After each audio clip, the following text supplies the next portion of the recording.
یا الہی بخش دے سید کو روز حشر تو۔ طاہر خان ہیں بنگلورو سے۔ کا سوال یہ ہے کہ منافق کس کو کہتے ہیں اور آج کے دور میں اس کو کس طرح سے پہچانیں؟ منافق اور مذہب، فرقہ، مسلک وغیرہ میں کیا فرق ہوتا ہے؟ اصل میں منافق کہتے ہیں کہ جو ظاہر دکھنے میں مسلمان ہو اور دل سے مسلمان نہ ہو، یعنی کسی ضروریات دین کا انکار کرتا ہو یا اس کو اچھا نہیں سمجھتا ہو، یا جس چیز پہ ایمان رکھنا ضروری ہے دل کے اندر اس پہ ایمان نہ رکھتا ہو،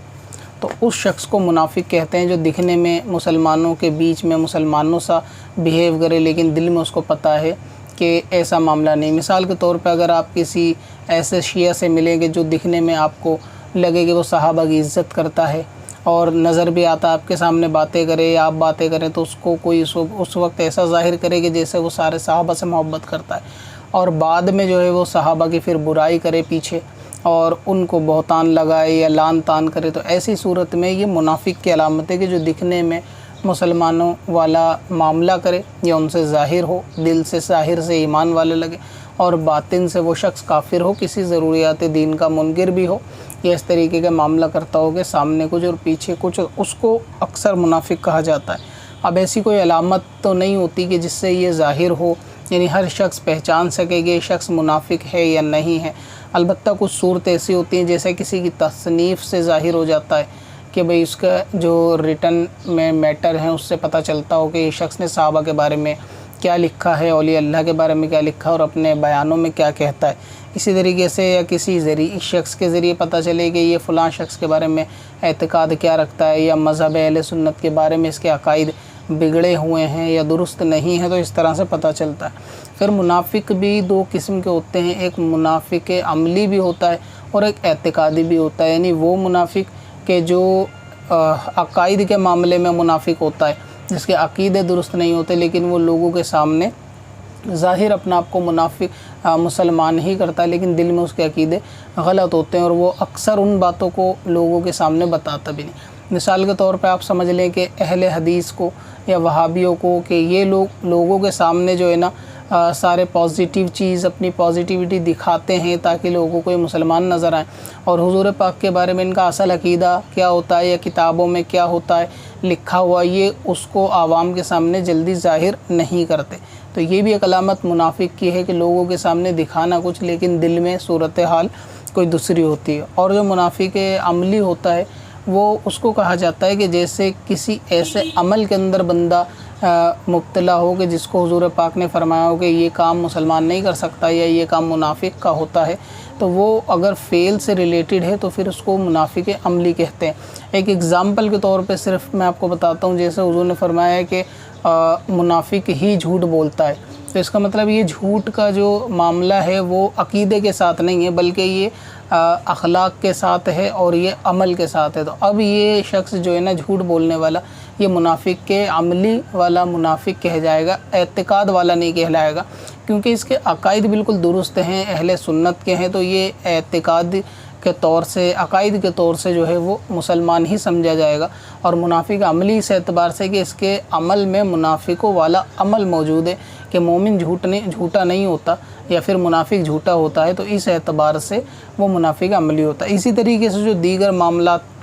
حدیث میں منافق کے عملی اعتبار سے بتائے گئے ہیں کہ بھئی امانت میں خیانت وغیرہ کرنے کے تعلق سے، یا جو جس طریقے سے بھی اس میں منافق کا ذکر ہے کہ منافق یہ کام کرتا ہے اور مومن یہ کام نہیں کرتا، تو اس اعتبار سے اگر وہاں تعلق عمل کے ساتھ ہے تو وہ منافق عملی ہوگا، اور اگر اعتقاد کے ساتھ ہے جیسے قرآن پہ اعتماد رکھنا، فرشتوں پہ اعتماد رکھنا، یا عقائد ہوں جنت دوزخ کے بارے میں عقائد بیان کرنا، تو ان کے بارے میں اگر اس کے معاملات میں کھوٹ ہے تو پھر وہ منافق کہلایا گا، یعنی پھر وہ ایک جنرل منافق ہے جس کے بارے میں ایک لفظ استعمال کیا جاتا ہے کہ جو دکھنے میں مسلمان اور دل سے کافر ہو، پھر وہ والا منافق ہوگا۔ لیکن جو عملی والی صورتیں میں نے بتائی کہ منافق عملی بھی ہوتا ہے، اس کے عقیدوں میں کوئی کھوٹ نہیں ہوتا اور اس کو کافر تصور بھی نہیں کیا جاتا، کیونکہ وہ کافر والا منافق جو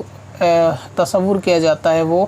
عقائد کے طور سے ہوتا ہے کہ جس کے عقیدوں میں کھوٹ ہو، باقی کسی کے عمل میں کھوٹ ہو کے جو کام منافقوں والے ہوتے ہیں وہ اس کے اندر پائے جاتے ہوں تو پھر وہ منافق عملی کہتے ہیں، یعنی یہ وہ کافر والا درجہ نہیں ہے، لیکن یہ اس کی مثل ہے، اس سے مشابہت ہے کہ وہ کام جو منافق کرتے ہیں مسلمان نہیں کرتا، یہ شخص کر رہا ہے، اس اعتبار سے اس کو عملی منافق کہتے ہیں۔ مذہب اور مسلک اصل میں دونوں سملر ہی یوز ہوتے ہیں اہل سنت کے اندر، سملر معنی میں اس اعتبار سے کہ جیسے مسلک کا معنی راستہ ہوتا ہے کہ اگر آپ امام اعظم کے فالوور ہیں، ان کے راستے کو فالو کرتے ہیں تو اس کا مطلب یہ ہوا کہ آپ ان کے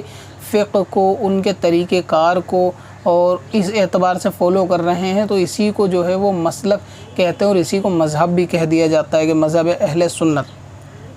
اور فرقہ پھر ایک الگ چیز ہے، یعنی ایسے گروپ کو یا گروہ کو کہتے ہیں کہ جو حق پر ہوگا یا پھر نا حق پر ہوگا، تو ایسا گروہ کے جو کسی دوسرے، یعنی ایسا بندہ کہ جو کسی خاص گروہ کی کسی معاملے میں فالو کرتا ہوا آیا ہو یا فالو کرتا ہو تو اس کو اس فرقے سے جو ہے نا تعبیر کیا جاتا ہے، تو اس کا تعلق جو ہے نا گروپ کے ساتھ ہوتا ہے۔ اور مسلک اور فرقہ یہ دو الگ الگ چیزیں ہیں۔ فرقے کا تعلق ایسا نہیں ہے کہ فرقے اور مسلک دونوں کو ایک سمجھا جائے کہ حنفیت جو ہے وہ ایک فرقہ ہے یا شافعیت جو ہے وہ ایک فرقہ ہے، جبکہ یہ ایک الگ الگ راستے ہیں۔ ان سب کا ایک ہی فرقہ ہے جس کو اہل سنت کہا جاتا ہے، یعنی جس کے بارے میں حضور نے بشارت دی کہ وہ ایک فرقہ جو جنت میں جائے گا، تو وہ فرقہ ایک ہے۔ اس فرقے کے طریقہ کار یا فالوورز الگ الگ ڈیفرنٹ ہے، وہ ان کے الگ الگ فرقے نہیں ہیں چار، بلکہ یہ ان کے الگ الگ فقہی اعتبار سے اختلافات ہیں، لیکن وہ سب عقیدوں کے اعتبار سے ایک ہی ہیں۔ تو ان کو فرقہ سمجھنا غلط ہے، کیونکہ فرقے کا تعلق جو ہے وہ لوگوں کے عقائد کے ساتھ ہوتا ہے۔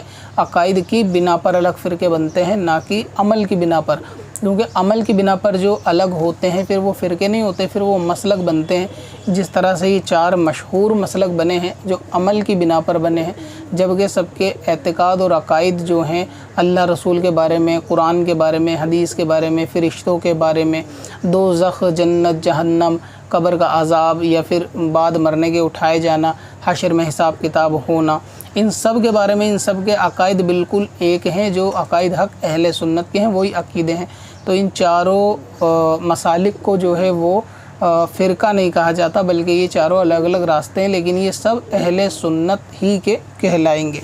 بہت صورتوں کے اندر لوگوں کے اندر جو عقائد کے اندر کھوٹ پایا جاتا ہے، پہلے پایا جاتا تھا یا پایا جاتا ہے، وہ ویسا ہی ہے کہ کسی کو عذاب کے اوپر اعتبار نہیں ہوتا، کوئی یہ سمجھتا ہے کہ بھئی مرنے کے بعد کچھ نہیں ہوتا، جو کچھ ہے وہ دنیا میں ہے، قبر کے اندر کوئی عذاب نہیں، کچھ نہیں ہوتا، تو یہ کیا ہے، ان کے عقیدے خراب ہیں قبر کے بارے میں، تو اس اعتبار سے مسلمان نہیں ہو سکتے۔ یا پھر کسی کا یہ عقیدہ ہے کہ اللہ تعالیٰ کچھ نہیں ہوتا ہے، تو سب نیچرل چیزیں ہیں، خود بخود نظام یہ سب چلتا ہے، یعنی بگ بینگ کے ذریعے سے سارا معاملہ ہوا، پھر ایسا ہوتا ہے ویسا ہوتا ہے، تو پھر وہ بھی جو ہے ان کے عقیدوں میں کھوٹ ہے، پھر وہ مسلمان نہیں ہے۔ اسی طرح اگر کوئی فرشتوں پہ اعتماد نہ کرے، اور پہلے لوگ ایسے کرتے آئے ہیں الگ الگ طریقوں میں، ان کا کچھ نہ کچھ گڑبڑ ہوا کرتی تھی کہ فرشتوں کا اللہ تعالیٰ کی بیٹیاں بتانا یا فرشتوں کا انکار کر دینا، اسی طرح نیچر کو زیادہ اہمیت دینا یا قبر کے عذاب کو حق نہ سمجھنا، یہ ساری باتیں جو ہے پہلے کے لوگوں میں کہیں نہ کہیں الگ الگ فرقے والوں میں پائی جاتی تھی۔ تو اس لیے عقائد میں ساری باتیں کا وہی ایمان رکھنا ضروری ہے، جس طرح اللہ اور اس کے رسول پر، قرآن پر، اسی طریقے سے دیگر معاملات پر کہ جو ضروریات دین سے ہیں، جس کا تعلق قبر سے، عذاب سے، جنت سے، جہنم سے، ان سب کے بارے میں اعتقاد رکھنا چاہیے۔ جو ان اعتقاد رکھنے والوں کی جماعت سے الگ ہوا تو پھر وہ ان 72 جہنمی فرقوں میں شامل ہوگا کہ جس کے بارے میں بشارت حضور علیہ السلام نے دی ہے کہ جو بڑی جماعت سے ہٹ گیا وہ گمراہی پر ہے، اور اللہ تعالیٰ کی رحمت جو ہے وہ جماعت کے ساتھ ہے، یعنی بڑے گروہ کے ساتھ ہے، تو لہٰذا اس کے ساتھ اٹیچ رہنا چاہیے۔ کب سے اپنی خطاؤں کا شمارا جائے گا،